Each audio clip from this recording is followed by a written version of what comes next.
Assalamualaikum warahmatullahi wabarakatuh. Alhamdulillahi rabbil alamin.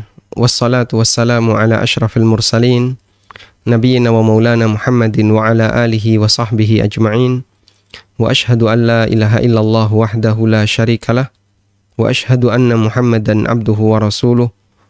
Salawatu rabbi wa salamu alaihi wa ala alihi wa ashabihi wa man sara ala nahjihi wa stanna bisunnatihi ila yaumiddin. Alhamdulillah, puji syukur kita haturkan kehadirat Allah Azza wa Jalla. Dialah zat yang mengendalikan hati para hambanya.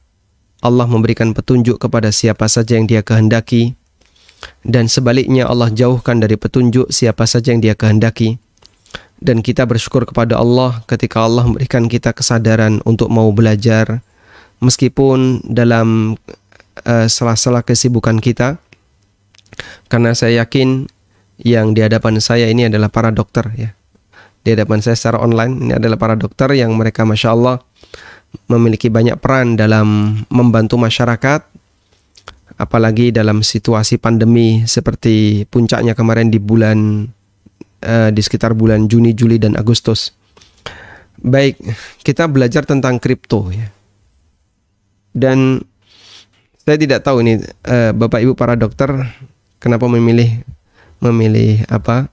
tema cryptocurrency, karena tema ini dipilih oleh panitia, bukan saya, ya. Jadi begini Pak Ustadz, kita memilih ini karena izin Ustadz, kita memilih ini karena makin hari kita melihat banyak hal-hal yang kemudian menjadi pertanyaan-pertanyaan, dan ini meluas sekali.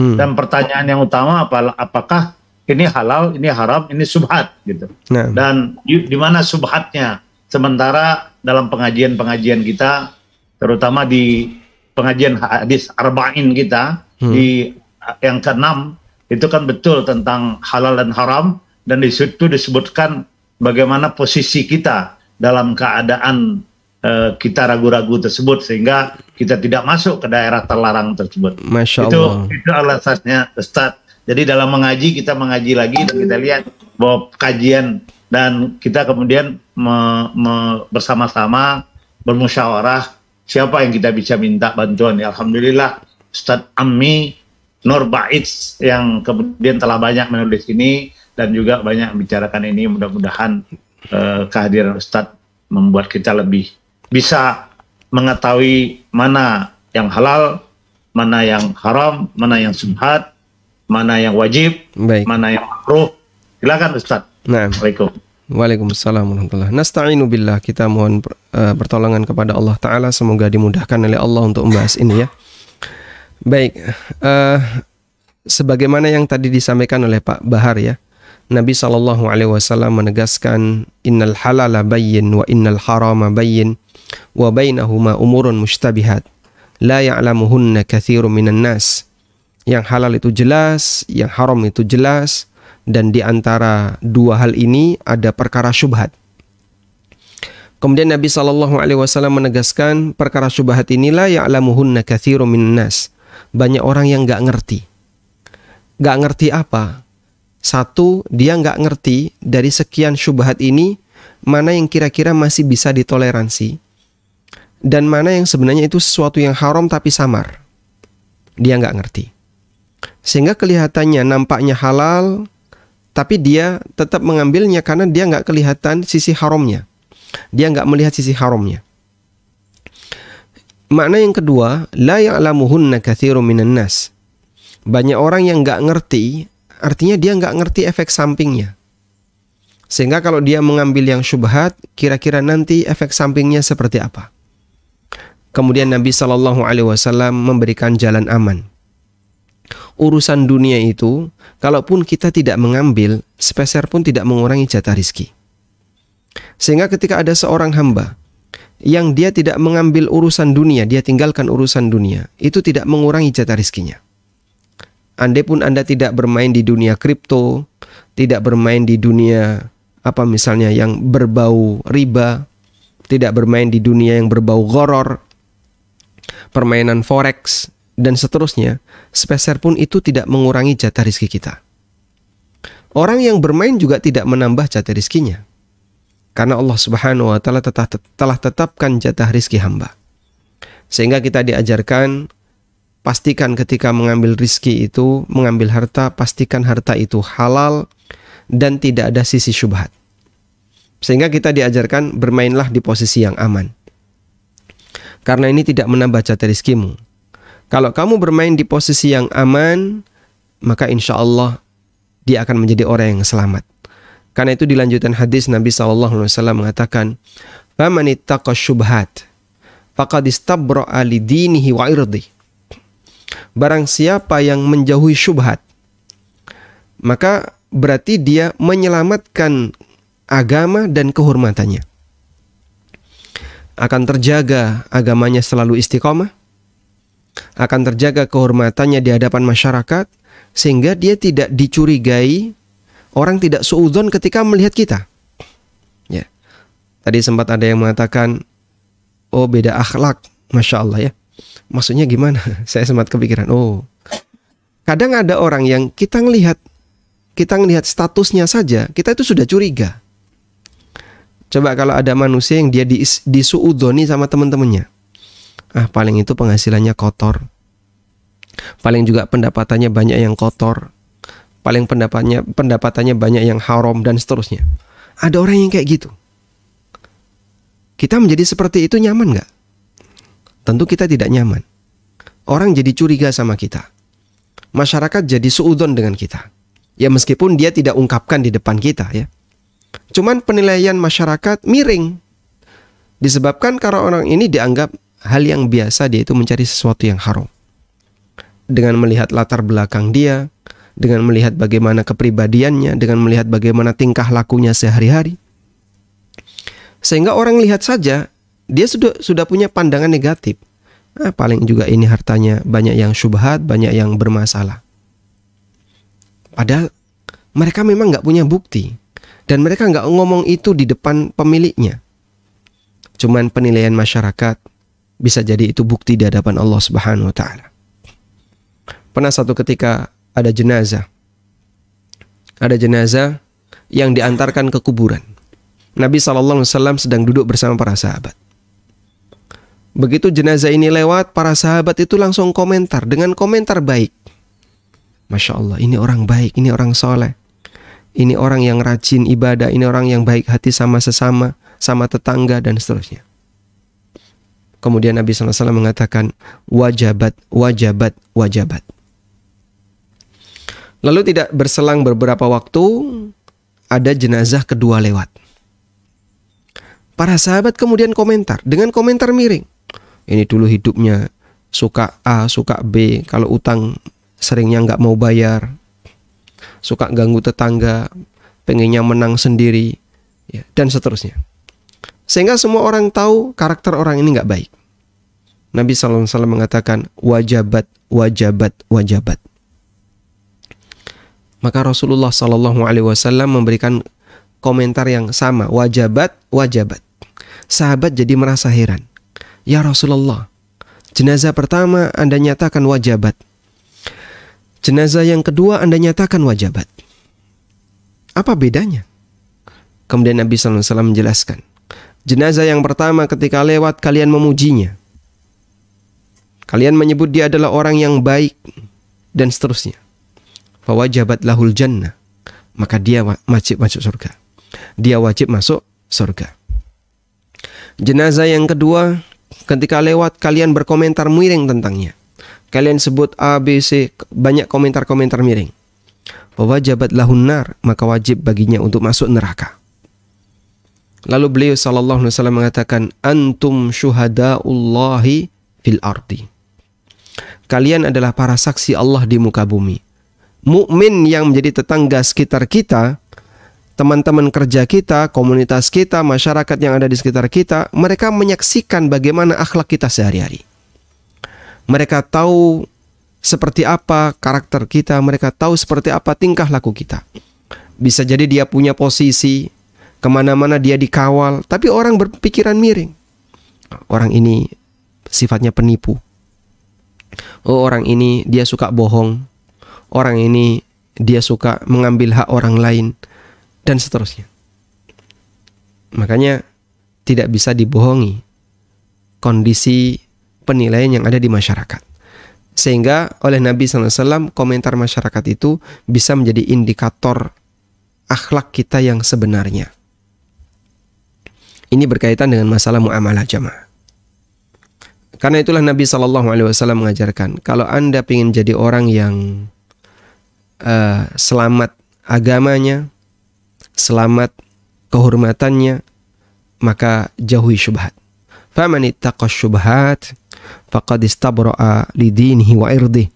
Barang siapa yang menghindari syubhat, maka berarti dia menyelamatkan agama dan kehormatannya. Baik. Kemudian dari sini kita bisa mengambil pelajaran bahwa perkara syubhat itu seharusnya dihindari, bukan dicarikan alasan. Karena banyak di antara kita ketika menjumpai sesuatu yang syubhat itu dicari-cari tahu, barangkali ada fatwa yang boleh, barangkali ada keterangan ulama yang membolehkan, dan seterusnya. Padahal kalau kita bicara main aman, perkara syubhat itu ditinggalkan. Toh kalaupun Anda meninggalkannya, sepeser pun itu tidak mengurangi jatah rezeki kita.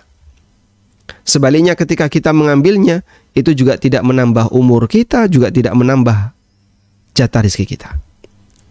Sehingga kalau kita bicara main aman, sebaiknya kita tinggalkan. Dan prinsip itu juga diajarkan Nabi SAW dalam hadis yang lain dari sahabat Hasan bin Ali radhiyallahu anhu, da' ma yaribuka ila ma la yaribuk. Tinggalkan apa yang meragukan bagimu dan beralihlah kepada yang tidak meragukan bagimu. Ada sebagian ulama yang mengatakan prinsip warok itu gampang. Apa itu warok? Da' ma yaribuka ila ma la yaribuk. Prinsip warok mudah. Yang ragu kamu tinggalkan. Dalam urusan dunia yang meragukan kau tinggalkan. Beralihlah kepada yang tidak meragukan. Maka kau akan menjadi orang yang paling warok di sekitar keluargamu, di sekitar lingkungan kamu. Karena dia selalu memilih apa yang yakin, dia selalu di posisi saya main aman. Ya, saya main aman. Tayyib. Sekarang kita akan bicara tentang seperti apa cryptocurrency. Jadi Bapak Ibu yang dimuliakan Allah Subhanahu wa taala, kata kunci ketika kita belajar fikih muamalah adalah kita memahami tasawurnya. Kita memahami tasawur. Para ulama mengatakan dalam membahas masalah kontemporer,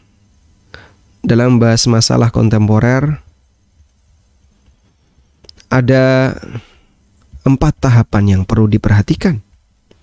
Yang pertama adalah tahapan tasawur.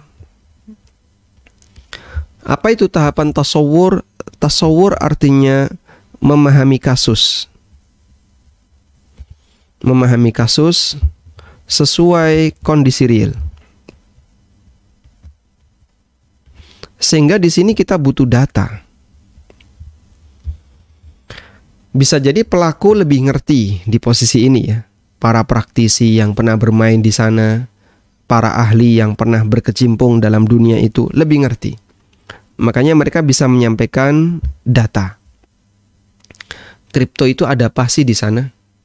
Bagi pemain kripto dia paham. Kalau bukan pemain kripto mungkin dia nggak ngerti apa sih kripto itu. Saya kok kurang begitu paham. Karena dia bukan pemain. Baik. Lah terus seorang ustadz ketika mau membahas kripto modalnya apa? Berarti dia harus mendapatkan keterangan dari para pemain kripto atau orang yang paham tentang kripto, seperti apakah kripto itu. Sudah? Ini yang disebut dengan tahapan tasawur. Ada satu kaidah yang mengatakan al-hukmu far'un min tasawuri. Hukum yang difatwakan oleh seseorang itu adalah turunan dari bagaimana cara orang itu memahami kasus. Sehingga kalau ada orang yang salah dalam memahami kasus, pasti nanti akan menghasilkan fatwa atau kesimpulan hukum yang keliru, tidak sesuai dengan realita di lapangan. Makanya kadang ada orang yang bertanya tentang satu masalah muamalah, kalau dia nggak jujur, ya, dia nggak terbuka, itu bisa jadi Ustadz akan menyampaikan sebuah fatwa yang tidak sesuai dengan realita di lapangan. Ya. Karena itu, bagi para jamaah ketika Anda bertanya sesuatu, sampaikan secara jujur. Data apa yang ada di sana? Jangan sembunyikan sebagian. Ada orang yang pernah tanya ke saya, dan ini sering saya jadikan sebagai contoh. Praktek pertanyaan tapi nggak jujur. Namun walhamdulillah, Allah memberikan bimbingan, kayaknya ada indikasi itu nggak baik ya. Ini kawan yang sudah lama sebenarnya. Beliau cukup dekat dengan saya dan saya pernah main ke rumahnya di Jakarta. Saya ada di Jogja, pernah sampai ke rumahnya di Jakarta. Karena kita sudah sangat akrab. Beliau pernah bertanya begini, kalau saya bagi hasil dengan orang dalam, itu idealnya berapa persen? Boleh nggak misalnya 60-40? Ya. Dia bertanya seperti itu. Jadi kalimatnya bagi hasil dengan orang dalam, idealnya berapa persen? Boleh nggak 60-40?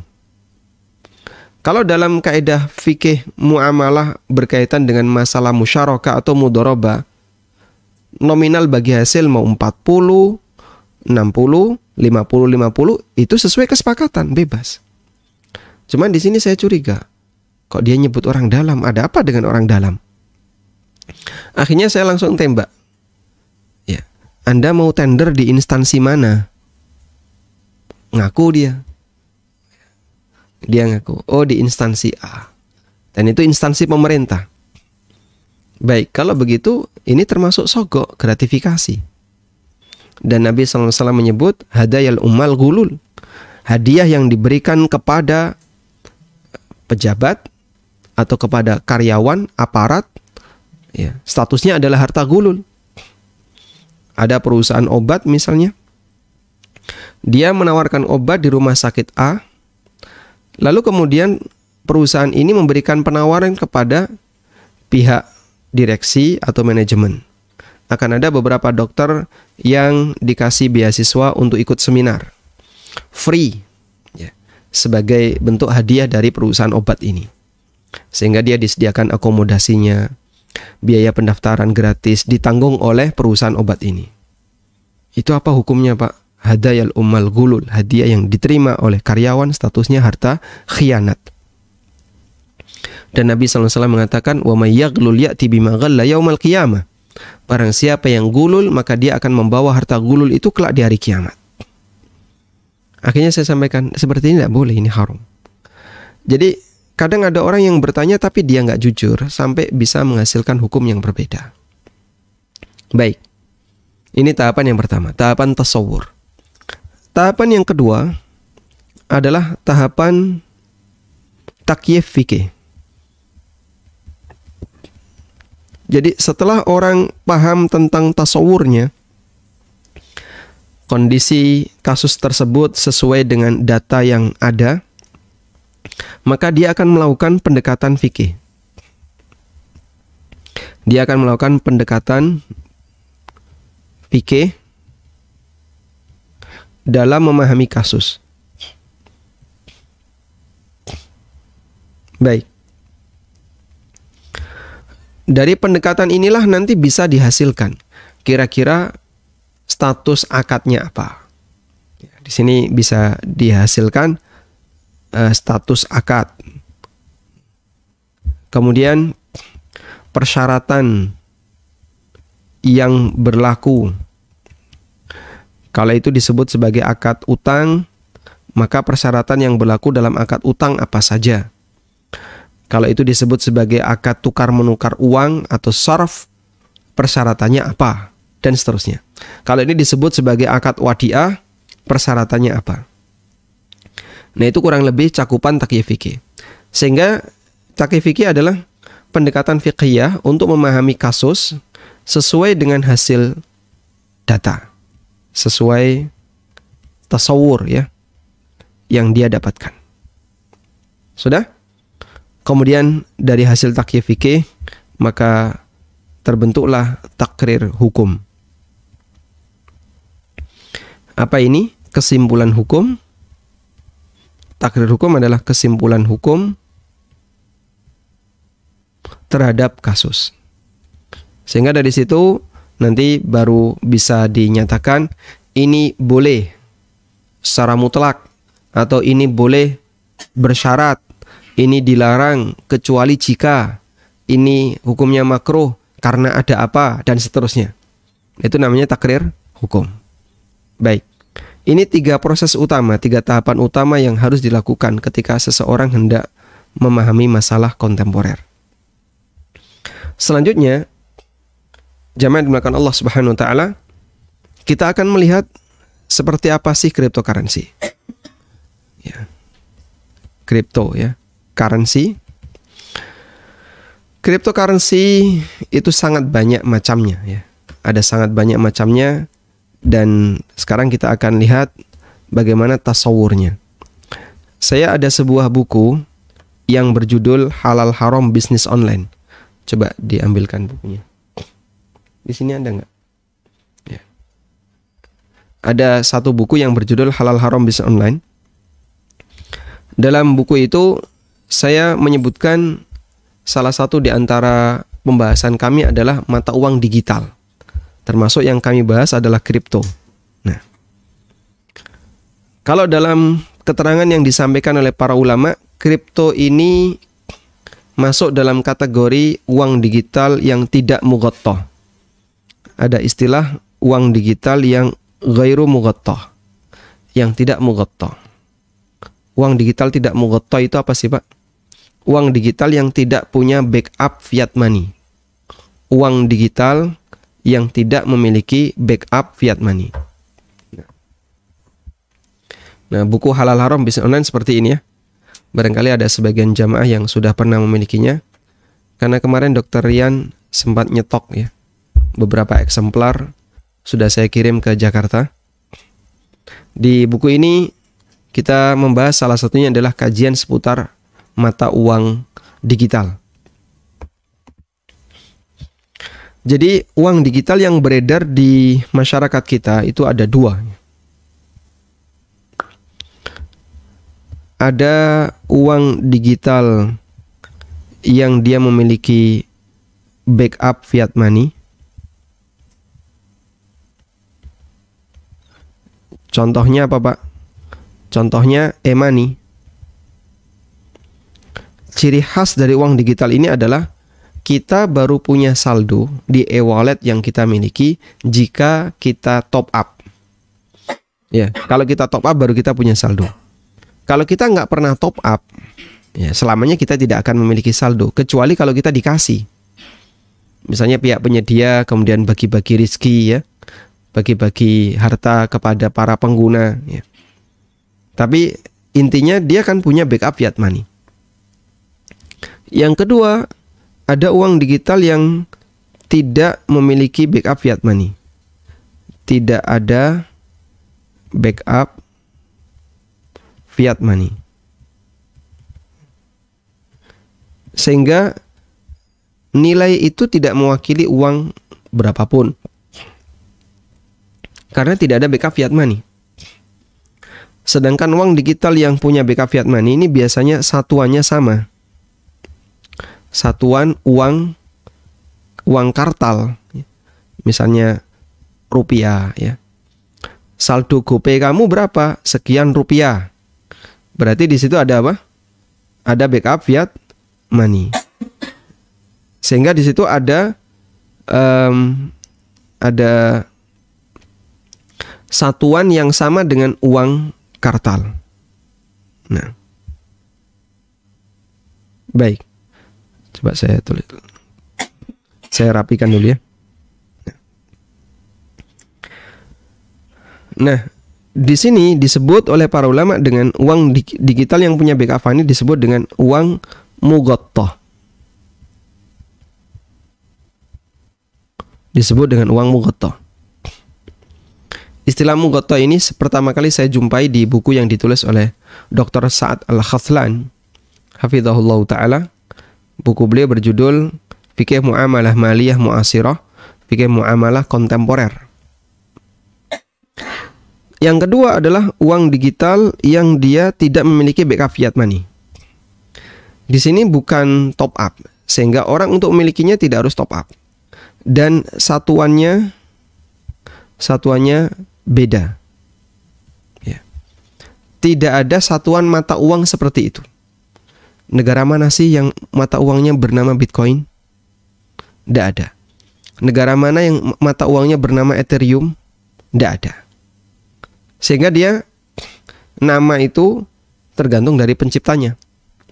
Ada yang dikasih nama Bitcoin, ada yang dikasih nama Ethereum, ada yang dikasih nama Bitconnect, dan seterusnya. Dan uang jenis yang kedua ini orang tidak bisa top up ya, tapi bisanya beli. Jadi di sini bentuknya beli uang digital, bukan top up. Kalau yang Mugoto ini rata-rata top up. Top up dapat sekian dolar, dapat saldo sekian di uang digital tersebut. Baik. Nah, uang digital jenis yang kedua ini disebut dengan uang digital ghair Mugoto. Disebut dengan uang digital ghair Mugoto, yang tidak punya backup fiat money. Kita fokus di bagian yang kedua ini jamaah ya. Uang digital yang ghair Mugoto, di mana dia tidak memiliki backup fiat money. Kalau yang ini tidak kita bahas, yang e-money ini, karena kalau mau bahas e-money berarti butuh waktu yang lebih panjang ya. Kita akan fokus untuk uang digital ghair Mugoto. Uang digital ghair Mugoto, ya, dia memiliki karakter satu, ya, karakter yang ghair Mugoto. Yang pertama, dia diciptakan atau dibuat gitu aja, saya gunakan istilah dibuat. Dia dibuat oleh selain pemerintah. Tidak ada negara, tidak ada federal yang meresmikan uang ini. Dia dibuat oleh selain pemerintah. Baik. Sehingga masalah nama dan seterusnya ini tidak bisa berafiliasi dengan negara apapun ya. Tapi dia dibuat oleh masyarakat yang barangkali dia tidak punya latar belakang sebagai bagian dari government, sebagai bagian dari pemerintah. Nah, yang kedua, nilai dari uang ini tergantung kepada minat komunitasnya. Tergantung kepada minat komunitasnya. Semakin besar komunitasnya, maka nilainya semakin tinggi, bahkan bisa lebih bertahan. Semakin sedikit komunitasnya, maka nilainya semakin rendah. Sehingga tergantung dari komunitasnya. Nah, biasanya kalau dalam bicara komunitas kan berarti bicara sosok yang dianggap sebagai tokoh dalam komunitas itu. Maka kalau sosok ini tetap bertahan di sana dan dia bisa memberikan inisiasi, ngasih trigger kepada para anggota komunitasnya, uang itu akan tetap bertahan. Sehingga dia bertahan pada figur kali ya. Mungkin lebih cepat disebut dengan figur ya. Ini lebih kepada figur tertentu. Baik. Contohnya apa Pak? Contohnya dalam kripto itu Bitcoin sangat ditentukan oleh bagaimana ucapan Elon Musk. Kalau Elon Musk sudah bicara, Bitcoin bisa naik turun. Terserah apa kata dia. Kemudian ada satu lagi ya. Investor internasional itu, Camat siapa itu namanya? Ya, Camat Pitalpiloka atau siapa itu ya, susah untuk menyebut namanya itu. Itu juga masuk dalam figur di Bitcoin. Sehingga naik turunnya Bitcoin itu tergantung dari perkataan dua orang ini. Kalau orang ini lagi akur, kerjasama, bangun Bitcoin atau dukung Bitcoin, naik dia. Kalau lagi berantem, yang satu meninggalkan, itu bisa turun. Komunitasnya ketika hilang, nilai Bitcoin itu akan hilang. Dan ada salah satu cryptocurrency yang hilang nilai gara-gara dia ditinggalkan oleh komunitasnya. Sehingga ada karakter yang ketiga di sini ya. Ketika hilang nilai,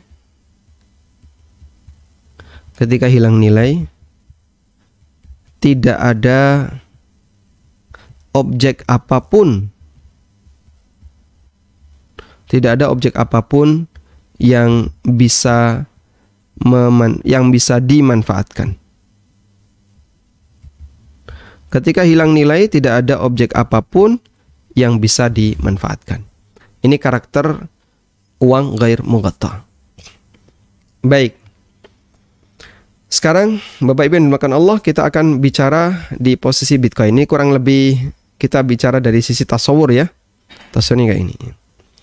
Kita langsung masuk ke Bitcoin. Saya akan bahas poin yang pertama. Dibuat oleh selain pemerintah. Baik, jadi kita sudah masuk di tahapan yang kedua, yaitu takyif fikih.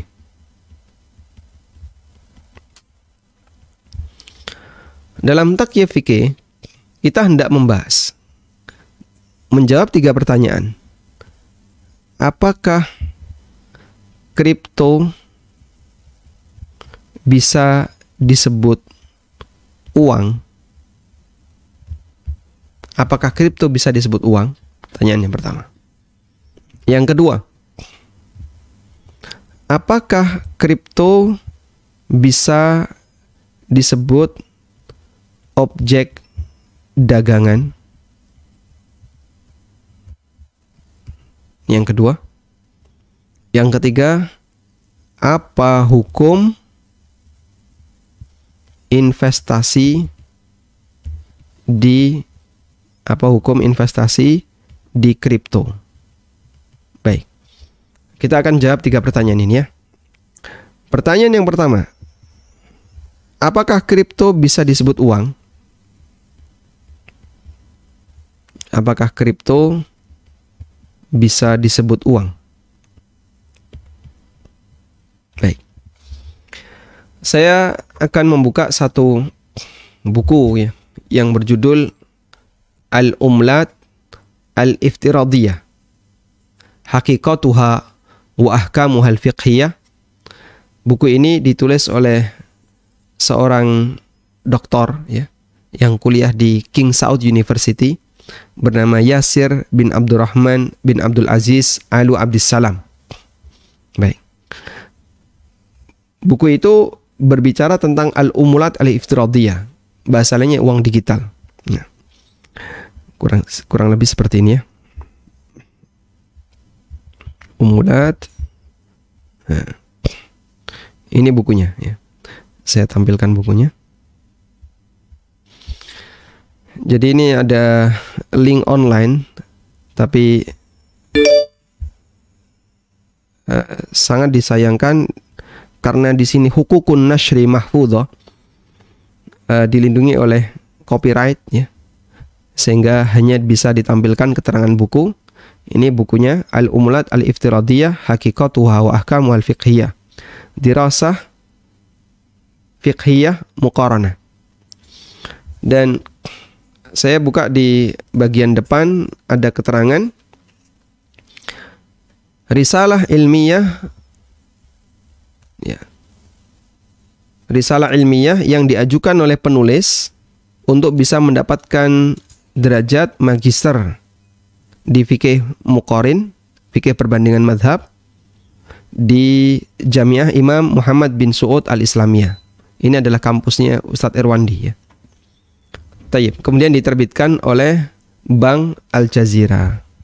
Ya, penulisnya bernama Yasir Abdurrahman Ali Abdissalam. Tayyib. Nah, di buku yang kami sebutkan tadi ada keterangan tentang syarat bisa disebut uang. Ada keterangan syarat bisa disebut uang. Al-Umulat yushtaratu fihi an tutahaqqaqu fihi wadhaifun nuqud wa hiya. Yang namanya mata uang itu harus terpenuhi 3 syarat.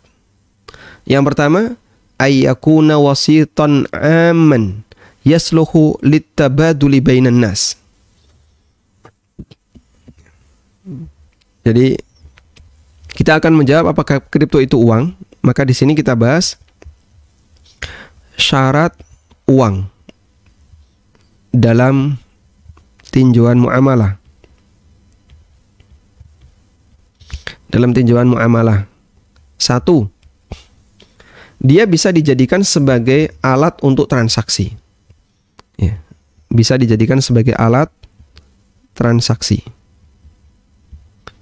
Wasail litabadul, yang disebut dengan wasail li at-tabadul. Yang kedua, belum share screen? Nah.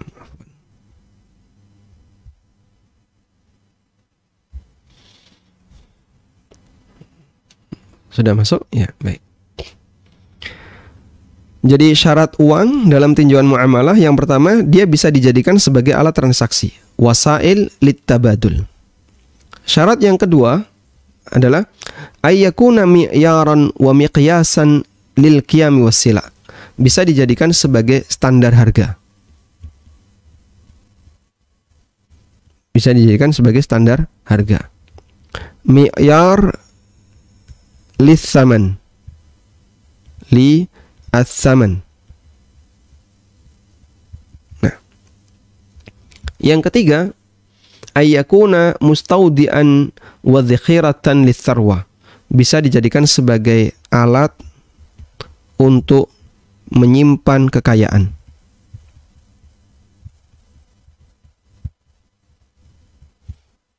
Atau wasail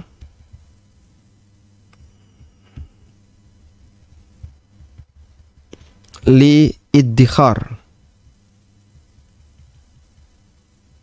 sarwah, alat untuk menyimpan kekayaan. Baik, jika sebuah objek itu memenuhi 3 ini, dia jadi alat transaksi, diterima oleh masyarakat, bisa dijadikan sebagai standar harga. Kemudian yang ketiga, dia bisa digunakan sebagai alat untuk menyimpan kekayaan, maka objek itu sah untuk disebut sebagai uang. Baik. Sekarang Bapak Ibu bisa perhatikan. Kira-kira dari 3 ketentuan ini atau 3 syarat ini, kripto tidak memenuhi bagian yang mana? Atau memenuhi semuanya? Kalau saya melihat, kripto gagal untuk poin nomor 2 yang paling kelihatan. Yang paling kelihatan bagian ini. Sudah? Dari mana Pak Anda tahu kalau itu tidak bisa jadi standar harga? Coba kita lihat. Kripto dengan situasi kayak gini Pak. Ini kurang lebih perkembangan perbandingan antara Bitcoin dan Ethereum. Ini antara tahun 2013 sampai 2018. Fluktuasinya itu subhanallah ya. Kayak gini Pak. Sudah? Ada mata uang yang fluktuasinya nggak karuan. Yang atas ini Bitcoin ya, yang bawah ini Ethereum, dan 2 ini yang sekarang jadi rajanya. Bitcoin raja, Ethereum ratunya ini. Jadi fluktuasinya kayak gini Pak. Naik turun nggak karuan ya. Sehingga mungkin dalam waktu sedetik saja atau sekian menit dia sudah melakukan perubahan harga. Terjadi perubahan harga yang sangat drastis. Selisihnya sampai 10 juta, 20 juta, 30 juta. Hanya dalam waktu yang sangat singkat. Ini coba. Dari mana ini? Dari Juli 2017 sampai Juli 2018. Hanya dalam waktu setahun. Hanya dalam waktu setahun. Ini sama-sama di bulan Juli ya. Atau Januari bahkan ini. Ini Januari ya. Per 6 bulan dia. Juli dan Januari. Per 6 bulan. Hanya dalam waktu 6 bulan, Juli 2017, Januari 2018. Tapi subhanallah, kenaikannya langsung melejit. Coba kalau saya misalnya jual mobil mobil ini saya kasih harga. Mobilmu harganya berapa? 100 Bitcoin. Udah, 100 Bitcoin saya tawarkan di bulan Juli tahun 2017. Ganti bulan, misalnya bulan Desember. Nah, bulan Desember sudah berada di atas ini. Sudah berada di sini ya. Sehingga 100 Bitcoin itu nilainya sudah sekian ratus juta. Sudah sangat tinggi. Saya akan update harga. Nggak 100 Bitcoin lagi, saya turunkan jadi 30 Bitcoin. Kemudian naik lagi, harganya melambung tinggi sampai sini. Wah, saya turunkan jadi 10 Bitcoin. Nanti jadinya setiap hari saya juga akan ganti harga mobil saya ini. Kadang 100 Bitcoin, tiba-tiba turun jadi 30, naik lagi jadi 25. Wah, jadi 35 misalnya. Nggak bakalan bisa stabil. Beda dengan mata uang yang dimiliki oleh negara ya. Ini harganya berapa? 10 dolar. Besok kira-kira berubah nggak? Tetap 10 dolar. Tambah sepekan lagi, tetap 10 dolar dia. Tambah sebulan lagi, tetap 10 dolar. Bahkan bisa jadi ganti tahun tetap sama 10 dolar. Itulah uang, Pak. Dia stabil. Rupiah juga sama. Mobilmu harga berapa? 100 juta. Besok tetap 100 juta. Lain kalau Bitcoin. Dia naik turunnya nggak karuan. Sehingga kalau ini dijadikan sebagai standar harga, saya yakin orang akan kesulitan untuk bermuamalah. Ya. Masyarakat akan kesulitan untuk bermuamalah. Kenapa? Nilainya nggak karuan. Makanya dari sini saya bisa tegaskan, kayak gini kok disebut uang itu ya jauh sekali karakternya. Ini bukan karakter uang. Beli kambing 1 Bitcoin, wah dapat 200, itu 200 juta ya. Sekarang berapa? 800 juta. Ya, coba dicek. 1 BTC sekarang berapa? Bisa 800 juta. 1 BTC. Nah. Sekarang 783. Dengan nilai fluktuasi yang nggak karuan. Coba Anda bisa perhatikan ya. Bagaimana harga Bitcoin itu 1 BTC. Nah. Baik. Ini kita bisa lihat ya.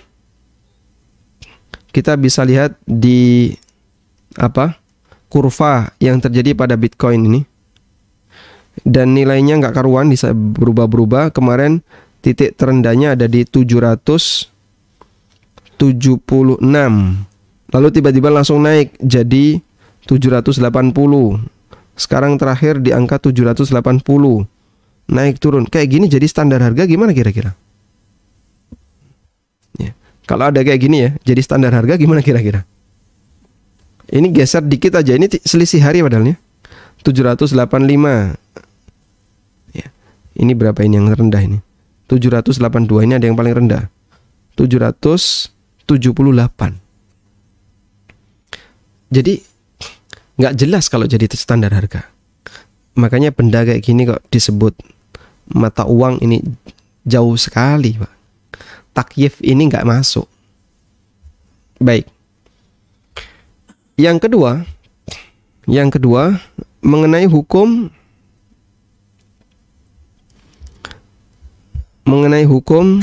bolehkah selain pemerintah membuat mata uang?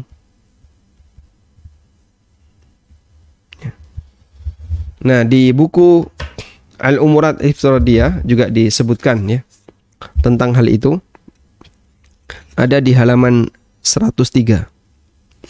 Penulis menyebutkan tentang hukum isdarun nuqud min ghairil hakim, menerbitkan mata uang selain dari pemerintah. Saya bacakan di sini. Ittafaqal fuqaha ala jawazi isdarin nuqud minal hakim asy-syar'i liyata'amala bihan nas. Ulama sepakat pemerintah yang sah boleh menerbitkan mata uang untuk dipakai muamalah masyarakat.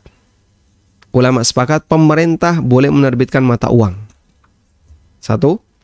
Yang kedua, ittafaqal fuqaha ala man'i isdarin nuqud min ghairil hakim asy-syar'i aw man yunibuhu idza kana ad-dararu muhaqqaqan wa waqi'an. Ulama sepakat dilarang untuk menerbitkan mata uang dari selain pemerintah yang sah atau selain penggantinya, orang yang menjadi naib yang mewakili pemerintah yang sah. Seperti kalau di tempat kita ya peruri ya, perusahaan untuk menerbitkan uang negara, berarti dia jadi wakil dari pemerintah. Idza kana ad-dararu muhaqqaqan, apabila di sana ada potensi bahaya. Di sana ada potensi bahaya yang jelas. Ulama sepakat selain pemerintah tidak boleh menerbitkan mata uang jika di sana ada potensi bahaya yang jelas. Yang ketiga, ulama beda pendapat jika selain pemerintah menerbitkan mata uang yang di sana posisi bahayanya masih belum jelas. Ada kemungkinan terjadi, ada kemungkinan tidak terjadi. Sudah? Dan pendapat jumhur melarang. Tidak diperbolehkan. Dan ini adalah pendapat yang dipilih oleh jumhur Malikiyah, Syafi'iyah, Hambali, dan pendapat Abu Yusuf dalam Hanafiyah. Saya kutipkan beberapa keterangan ulama di sini. Imam An-Nawawi rahimahullah mengatakan, qala ashabuna, para ulama mazhab kami mengatakan, Imam Nawawi mazhabnya apa? Syafi'iyah. Para ulama mazhab kami yaitu Syafi'iyah mengatakan, wa yukrahu aidan li ghairil imami darbud darahim wad dananir in kanat khalisatan li'annahu min sya'nil imam. Tidak boleh bagi selain pemerintah untuk membuat dirham atau dinar jika sifatnya murni, artinya menyaingi uangnya pemerintah. Li'annahu min sya'nil imam, karena ini kepentingan imam, kepentingan pemerintah. Wa li'annahu la ya'manu fihi al-ghish wal ifsad.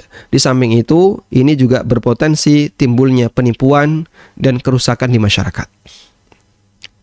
Taib, ini ada di Al-Majmu' Syarah Muhadzab An-Nawawi. Kemudian ada keterangan dari Imam Ahmad. La yasluhu darbud darahim illa fi darid darbi bi'idni sultan. Tidak boleh membuat mata uang kecuali perusahaan yang sudah ditunjuk dengan izin pemerintah.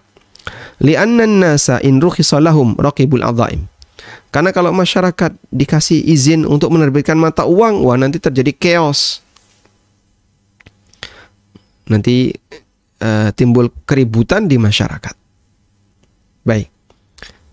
Dan masih ada beberapa keterangan yang lain. Yang ini menunjukkan bahwasanya tidak boleh membuat mata uang. Dan dari Abu Zinad, dari bapaknya Umar bin Abdul Aziz, ata bi rajulin yadribu ala ghairi sikati sultan fa aqabahu wa sajanahu wa akhadha hadidahu fatarahahu finnar. Umar bin Abdul Aziz pernah menangkap orang yang dia membuat mata uang selain mata uang pemerintah. Lalu dia dihukum dan dipenjara. Kemudian peralatannya dibakar. Baik. Dan ini yang dilakukan oleh seorang khalifah yang terkenal sangat adil, yaitu Umar bin Abdul Aziz rahimahullahu ta'ala. Dari sini kita bisa mendapatkan kesimpulan, bolehkah selain pemerintah menerbitkan mata uang? Jawabannya, jumhur mengatakan dilarang. Tidak boleh. Dan Bitcoin tidak ada yang diterbitkan oleh pemerintah manapun. Bahkan sebaliknya banyak pemerintah yang melarang. Ya.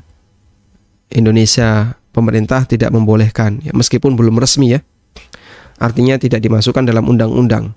Tapi banyak pernyataan elemen-elemen pemerintah yang menyebutkan hal itu. Kemudian di negara-negara yang lain juga tidak menerima. Memang ada sebagian negara yang menerima. Tapi itu hanya ya 1-2 dan itu belum mewakili untuk menunjukkan kalau itu adalah mata uang yang sah di negara tersebut. Tayyib. Berikutnya kita akan menjawab, apakah kripto bisa disebut objek dagangan? Yang poin B.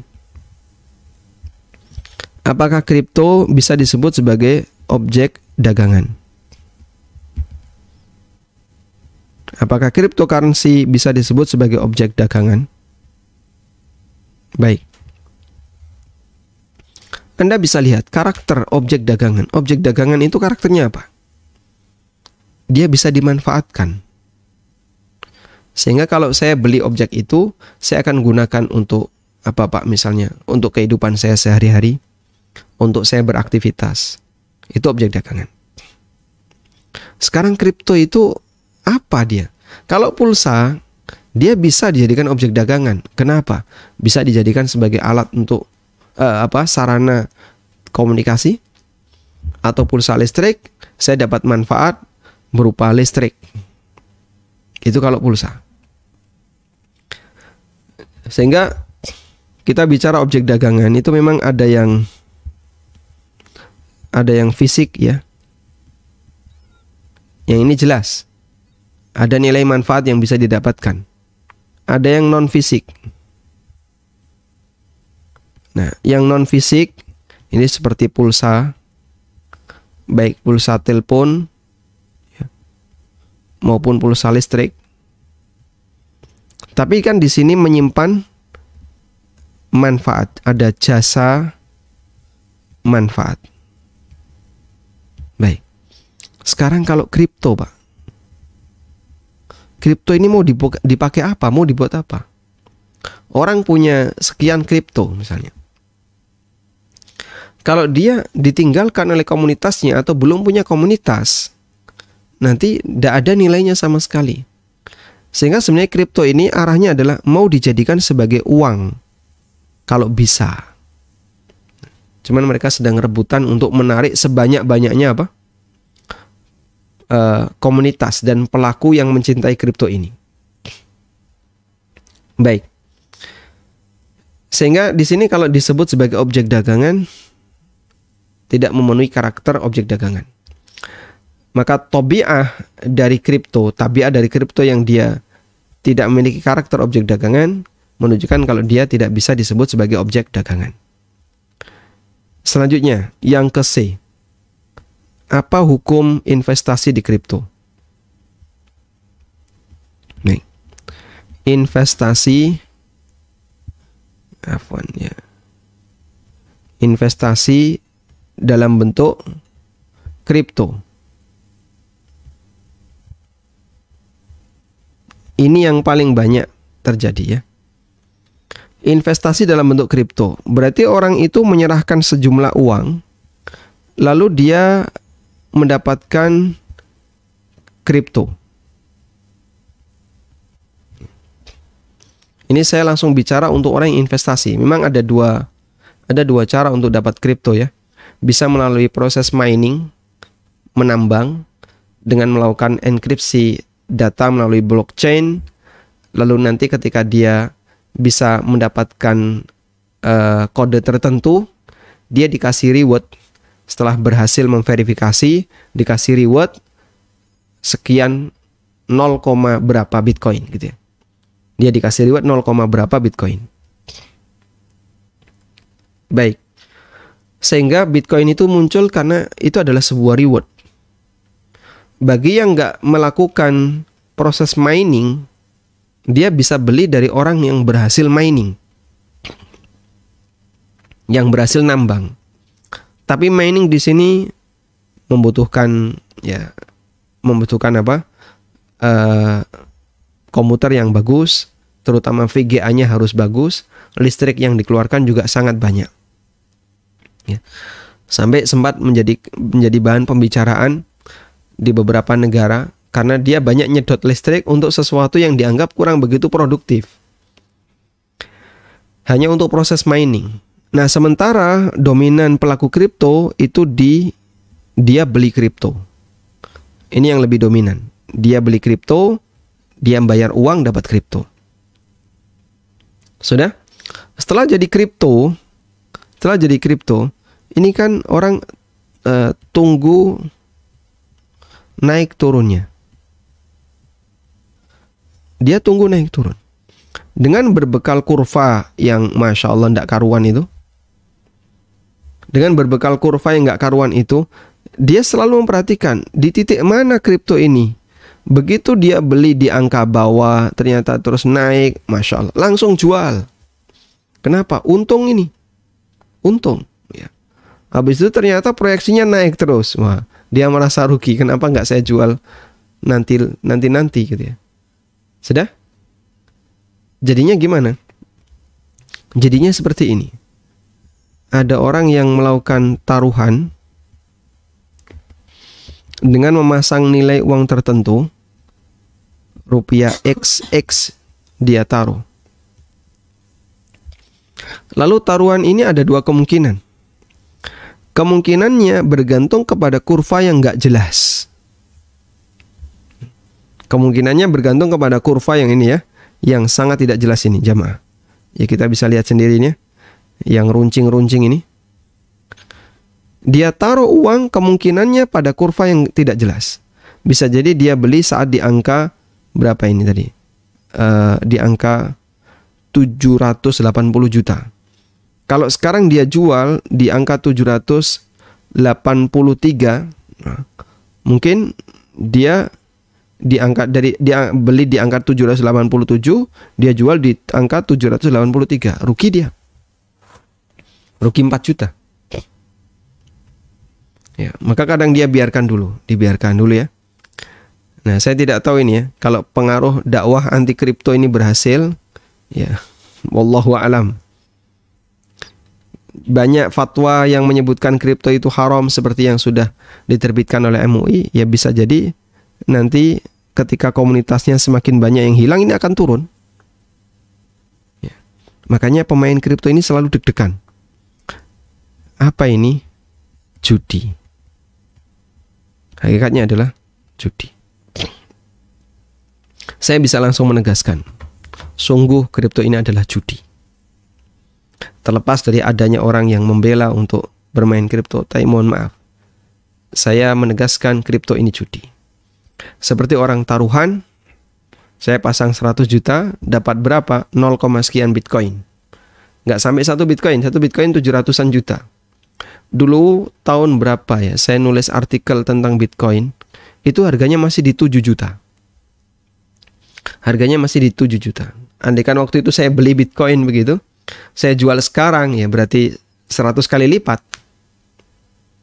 7 juta berapa begitu. Selisih sekian tahun jadi 700 juta. Subhanallah. Jadi seolah-olah orang itu taruhan, duitnya nggak tahu ya jadi apa kan, karena dia belinya dalam bentuk Bitcoin. Kemudian biarkan aja itu naik turun. Ini kan nggak ada usaha real nih. Usaha realnya apa? Nggak ada.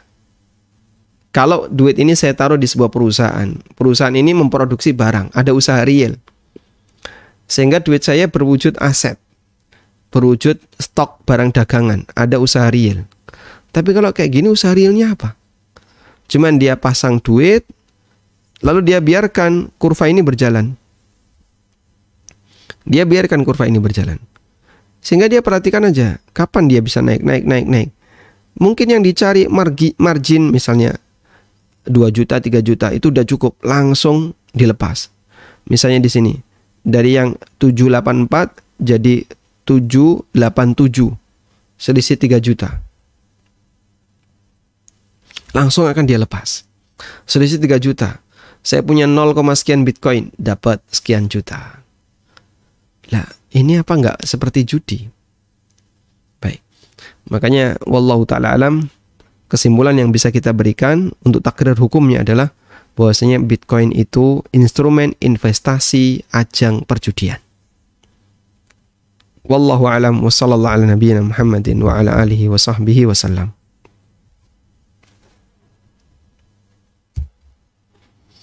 Baik, saya kembalikan ke Bapak Dr. Bahar. Silahkan Pak Dr. Bahar.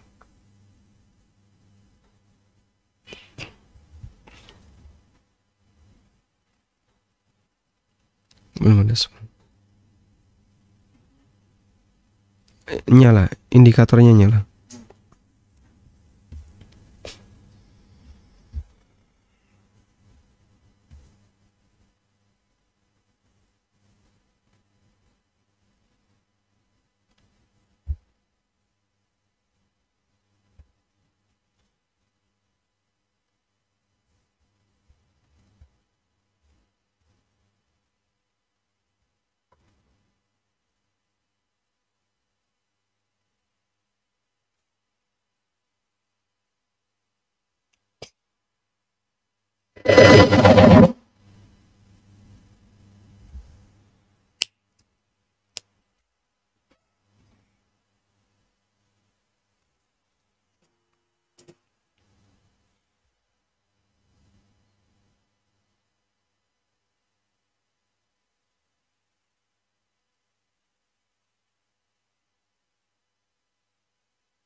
Gimana?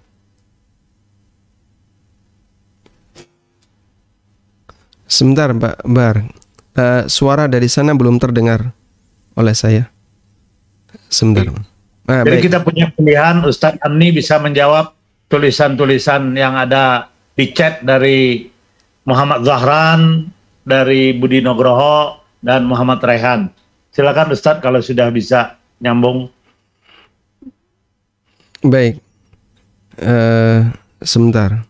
Di chat cukup banyak ini ya yang masuk. Ya, dari Pak Budi Nugroho itu yang saya kira banyak. Kemudian dari Pak Muhammad Zahran itu tentang mining dan ke mining, menambang Bitcoin, menambangnya. Dan kemudian saya kira yang sangat otentik untuk bisa dijawab itu dari Pak Budi Nugroho itu, Pak. Silakan. Baik. Budi Nugraha. Pak Budi ada di sini ya. Kalau Pak Budi bisa bicara langsung, silakan Pak Budi. Iya, saya lebih tenang. Kalau Pak Budi bisa bicara langsung, tadi saya tawarkan Pak. Baik. Silakan Mas Budi. Atau di sini ada yang ada raise hand, Pak Abdullah Pram. Saya nggak bisa lihat keseluruhan, saya coba lihat. Baik. Ada yang raise hand, silakan langsung bicara kalau ada yang raise. Tapi ada Tani dan Abdullah, silakan. Ya, Muhammad Zahran itu, Muhammad Zahran ada, silakan. Muhammad Zahran dulu, silakan. Tafadhal, Muhammad Zahran. Ini siapa dulu? Abdullah, silakan. Bismillah, silakan Abdullah. Habis itu Muhammad Zahran ya. Assalamualaikum Ustadz. Waalaikumsalam warahmatullah.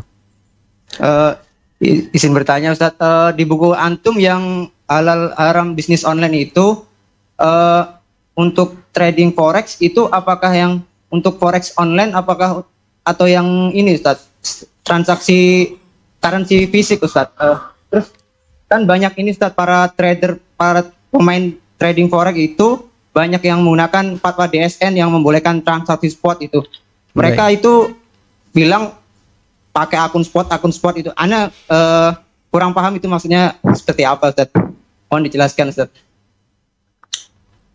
Baik. Assalamualaikum Ustadz. Jazakallahu khairan. Waalaikumsalam warahmatullahi wabarakatuh. Baik. Jadi begini ya. Betul apa kata Nabi sallallahu alaihi wasallam? Ittaqus syubhat fa innahu la ya'lamuhunna katsirun minan nas. Waspadalah terhadap syubhat, karena banyak orang yang dia nggak ngerti syubhat. Saya kasih gambaran secara umum sebuah hadis dari Ibnu Abbas radhiyallahu anhuma. Ada sebuah transaksi yang orang mungkin kalau melihatnya ini sah-sah saja, tapi oleh Nabi SAW itu dilarang dan Ibnu Abbas menjelaskan ilahnya.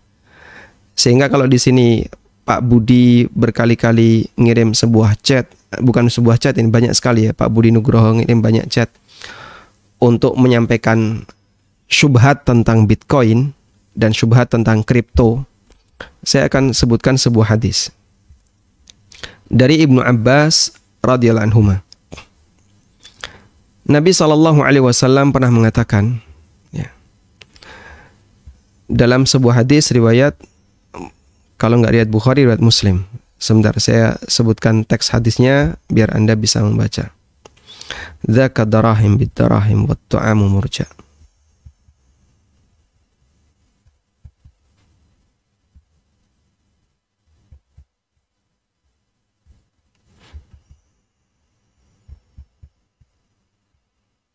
Nah.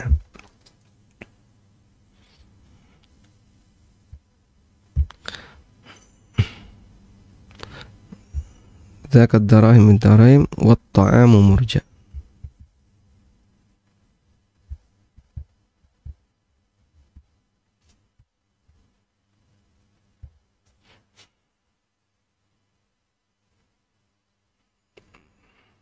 Baik.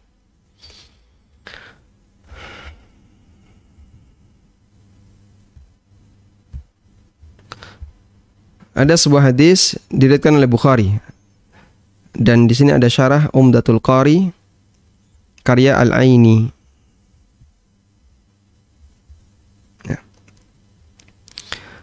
Dari Tawus, dari Ibnu Tawus, dari ayahnya yaitu Tawus bin Kaisan, dari Ibnu Abbas radhiyallahu anhuma. Kata Ibnu Abbas, anna Rasulullah sallallahu alaihi wasallam naha ayyabi'ar rajulu ta'aman hatta yastawfiya. Nabi sallallahu alaihi wasallam melarang seseorang untuk menjual kembali makanan yang dia beli sampai dia terima makanan itu. Nabi sallallahu alaihi wasallam melarang menjual kembali. Perhatikan kalimat ini, menjual kembali makanan yang dia beli sampai dia terima makanan itu.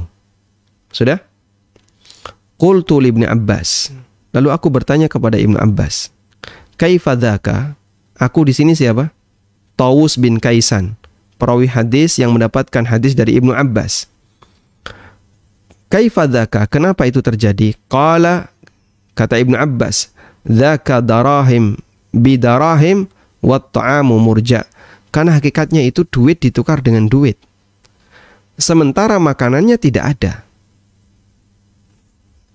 Baik, contoh realnya kayak gimana, Pak? Misalnya di sini ya. A melakukan transaksi dengan toko bangunan. A melakukan transaksi dengan toko bangunan. Sudah? A menelpon toko bangunan. Saya butuh 10 sak semen. Harganya berapa? 1 sak 50.000. 500. Berarti A langsung transfer 500.000. Baik, di sini kurva arah panahnya satu aja ya. A langsung transfer ke toko bangunan senilai 500.000. Berarti A memiliki apa, Pak, di situ? Dia memiliki 100 atau 10 sak semen. Dia punya 10 sak semen yang dibeli dari toko bangunan. Sudah? Selanjutnya, dia minta kepada toko bangunan, jangan kamu antar, biarkan di situ dulu. Cuman siapkan saja 10 sak semen itu.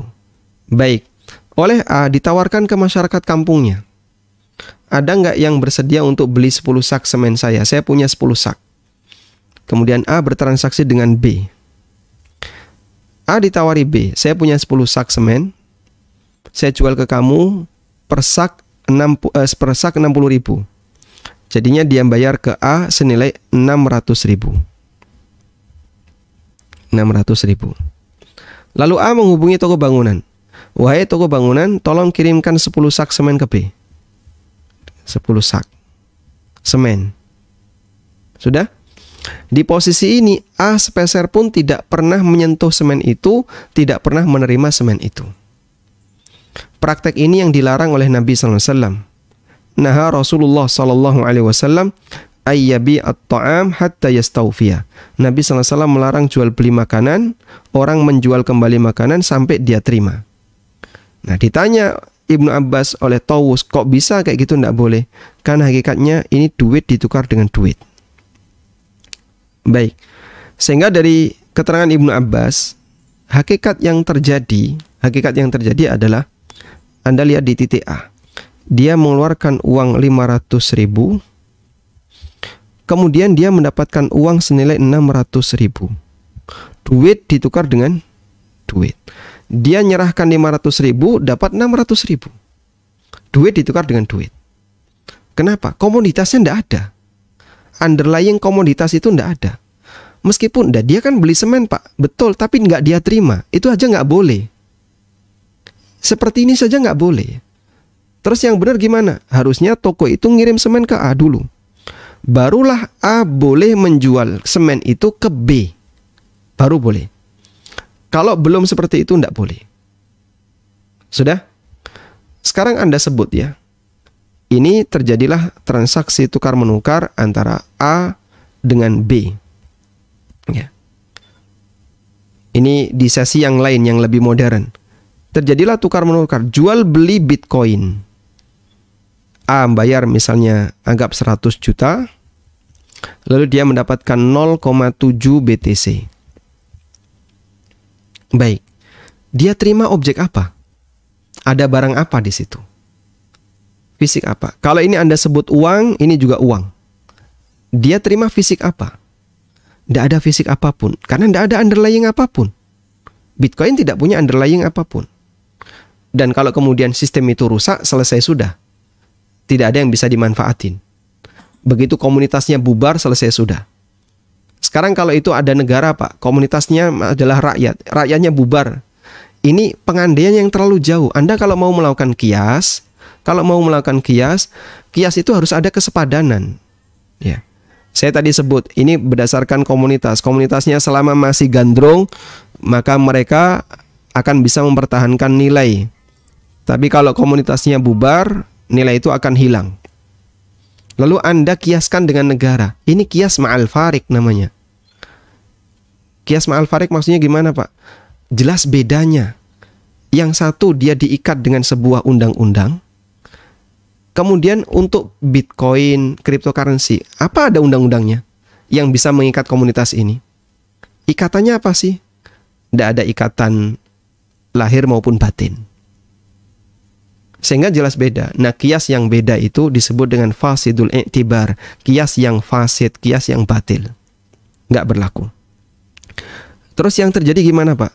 0,7 BTC ini kan cuma ditunggu pergeserannya saja. Tunggu pergeseran. Sudah? Begitu geser, naiklah dia misalnya. Anggaplah naik. Harga Bitcoin jadi 1 M misalnya. Ya. Sehingga dia dapatkan dari 0,7 itu, dia cairkan jadilah 150 juta misalnya. Baik, Anda lihat di posisi A, hakikatnya dia nyerahkan 100 juta, dia dapat 150 juta. Ini sama persis dengan ini. Dan itu dilarang oleh Nabi SAW.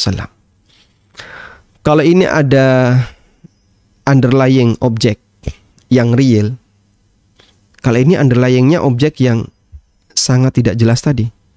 Sebuah BTC yang kalau ini komunitasnya kemudian begegek, nggak mau gerak, dia nilainya nggak gerak. Tapi kalau Elon Musk atau siapa yang camat Pitapilika itu ngomong apa, naik, dia untung. Coba. Subhanallah. Hanya ditentukan oleh perkataan 2 orang. Tapi kayak gini dinyatakan bahasanya itu adalah dalam rangka untuk menjaga entitas mata uang, karena negara nggak bisa menyimpan, alasannya negara tidak bisa menyimpan kekayaannya. Baik, ya bukankah sistem mereka lebih rapuh dibandingkan itu? Nah, wallahu ta'ala alam. Kemudian betul bahwasanya exchange dengan trading itu 2 hal yang berbeda.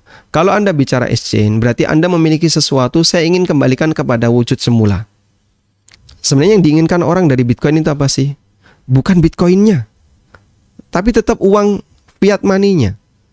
Anda nggak bisa bertransaksi di Indonesia dengan menggunakan Bitcoin yang Anda miliki. Sehingga mau beli tanah, saya mau kejar target tanah depan rumah. Main pakai apa Pak duitnya? Pakai Bitcoin. Coba bayari pemilik itu pakai Bitcoin. Dia nggak mau terima. Akhirnya Anda bekerja di Bitcoin itu, Anda bisa mining atau Anda melakukan investasi dan Anda perhatikan kurva-kurva itu. Bisa jadi ketika Anda rugi, nggak dapat target rupiah seperti yang Anda harapkan. Ketika Anda untung, Anda berharap nanti bisa nebus tanah depan rumah. Terus Anda bayarnya pakai apa? Tetap pakai rupiah. Sehingga sebenarnya targetnya tetap rupiah, bukan Bitcoinnya. Lain halnya kalau begini ya, saya mau umroh. Karena saya mau umroh, saya butuh uang real. Saya tukar rupiah saya ke bank untuk dapat uang real. Dengan uang real yang ada di saku saya ini, saya bisa umroh dan nanti bisa belanja di sana. Ini karakter uang yang sebenarnya. Saya mau gunakan untuk belanja. Rata-rata orang yang belanja Bitcoin bukan untuk dipakai belanja. Orang yang beli Bitcoin bukan untuk dipakai belanja, tapi dipakai apa? Investasi. Kalau mau belanja online Amazon atau apa, dia bisa pakai kartu kredit atau dia bisa menggunakan PayPal. Kalau dia beli software pakai satuan dolar. Makanya jarang orang menggunakan harga pakai Bitcoin atau pakai kripto karena fluktuasinya nggak tentu tadi. Sehingga kita bisa sebut dia gagal sebagai mata uang. Baik, kemudian di buku saya tentang trading forex, ini yang kita bahas adalah trading forex online, bukan pembahasan untuk jual beli mata uang fisik. Karena untuk sorof seperti yang ada di negara kita ya, tempat penukaran mata uang, para ulama membolehkan selama ini dilakukan secara tunai. Dan keuntungan yang didapatkan oleh lembaga yang menyediakan hal ini adalah selisih harga. Ya, harga jual sama harga beli beda kan? Selisih itulah dari keuntungannya. Beda dengan trading forex online. Dia bukan dari selisih harga jual dan harga beli itu, bukan. Tapi dari mana, Pak? Siapa lawan siapa? Siapa lawan siapa? Lihat indeks mata uang naik atau turun. Sehingga di saat ada orang yang menang, di saat yang sama ada orang yang rugi. Beberapa teman yang cukup dekat dengan kami pernah kita undang untuk membahas ini, dan beliau katakan sudah selama 10 tahun main di forex, bahkan sebelum ada internet ya, sehingga orang ketika pesan itu pakai telepon duduk ya, yang dia sebut saya DQ sekian, saya DQ sekian gitu ya. DQ dolar sekian, DQ yuan sekian, atau yen sekian. Dia sebut dulu ya persaingannya memang tidak seketat sekarang. Karena dengan online dia bisa menggunakan aplikasi. Kalau dulu informasi itu tidak secepat sekarang, sehingga orang yang DQ tadi kalau dia nggak memperhatikan berita, dia bisa rugi banyak. Ya, sekarang kan naik turun dikit, pergerakannya cepat ya.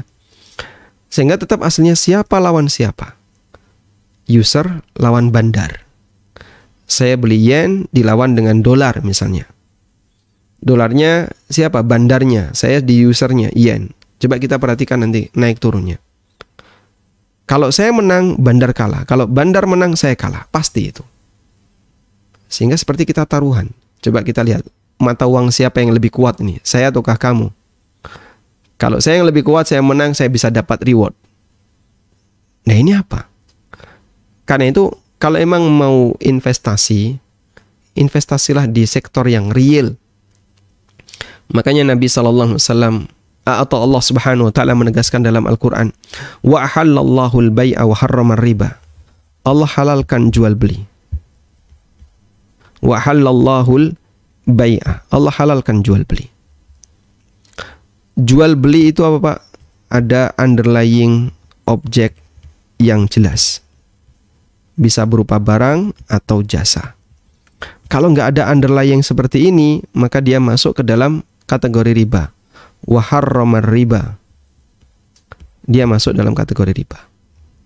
Rata-rata praktek riba itu karena dia tidak punya underlying uang dan jasa. Sehingga permainannya hanya uang kembali ke uang. Cuman uang dan uang, nggak ada sektor real. Dan ini penyebab terbesar terjadinya inflasi. Wallahu alam. Ini mohon maaf karena waktunya terbatas. Di Jogja sebentar lagi mau maghrib.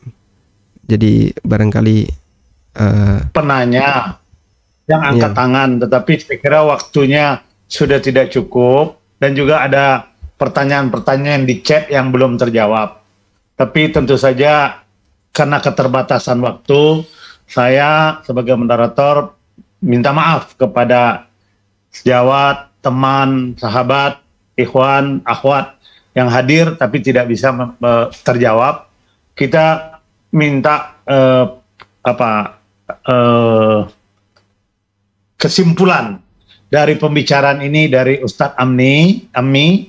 Habis itu kita tutup dengan doa akhir majelis, dan mudah-mudahan kita Pogi Jaya nanti bisa mengatur ulang bagaimana pembicaraan ini. Tapi kesimpulan yang sangat jelas adalah sesuai dengan apa yang di hadis Arba'in nomor 6 yang disampaikan tadi di awal. Saya kira sangat jelas mana yang kemudian syubhat, mana yang haram, mana yang bukan. Tapi tentu saja kita beri kesempatan kepada Ustadz Ammi Nur Baiz untuk membuat kesimpulan dari pembicaraan kita ini, dengan kemudian kita tutup dengan doa akhir majelis. Silakan Ustadz Ammi, jazakallah khairan jazakallah semua yang hadir. Silakan Ustadz Ammi. Sebenarnya yang senior yang lebih berhak untuk ngasih nasihat ya. Tapi Masya Allah ini Pak Baharudin minta saya ini. Masya Allah.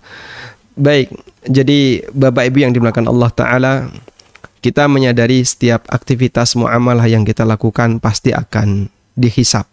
Karakter dunia, kata Ali bin Abi Thalib, halaluhu yuhasab wa haramuhu yu'adzab. Yang halal dihisab, yang haram diazab. Tidak ada pilihan yang ketiga. Sehingga kalau Anda mencari dunia, maka bersiaplah untuk mempertanggungjawabkannya di hadapan Allah Subhanahu wa taala di akhirat. Dan ini menuntut kita untuk hati-hati. Jangan sampai kita mengambil yang syubhat, apalagi yang haram. Karena prinsip yang diajarkan Nabi sallallahu alaihi wasallam, syubhat itu ditinggalkan, bukan dibela dan dicarikan alasan. Karena orang ketika meninggalkan syubhat, berarti dia menyelamatkan agama dan kehormatannya. Orang lain ketika menilai kita, mereka akan mengatakan, insya Allah hartanya baik, orang saleh, tidak ada yang bermasalah dari makanan yang diberikan, dari harta yang diberikan.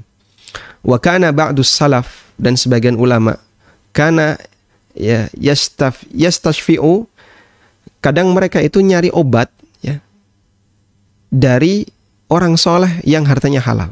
Dia sengaja bertamu ke seorang ulama ya atau orang soleh ya, untuk dapat suguhan dan dimakan sampai habis. Lalu dia menyatakan, harta ini soleh, harta yang baik. Semoga ini bisa jadi sumber kekuatan bagi saya dan menghilangkan penyakit-penyakit saya. Terkadang ada metode seperti itu yang mungkin tidak kita sadari. Nah, dengan berhati-hati dalam bermuamalah, membatasi harta dari harta yang halal saja, semoga itu juga bisa menjadi sumber kesehatan bagi kita dan keluarga kita. Demikian, semoga bermanfaat. Wassallallahu ala nabiyyina Muhammadin wa ala alihi wa sahbihi wasallam. Wa akhiru da'wana anilhamdulillahi rabbil alamin. Subhanakallahumma wa bihamdika asyhadu an la ilaha illa anta astaghfiruka wa atubu ilaik. Wassalamualaikum warahmatullahi wabarakatuh. Waalaikumsalam warahmatullahi wabarakatuh. Alaikum minkum, mohon dimaafkan. Mudah-mudahan kita ketemu lagi di acara Pegi Jaya dalam pengajian yang insya Allah memberikan pencerahan. Allah kemudian meridai kita, Allah mendekatkan kita kepada jalan-jalan yang mendekatkan kita kepada surganya Allah dan menjauhkan kita dari nerakanya kehidupan. Terima kasih. Assalamualaikum warahmatullahi wabarakatuh. Waalaikumsalam. Khairan jaza bagi semuanya.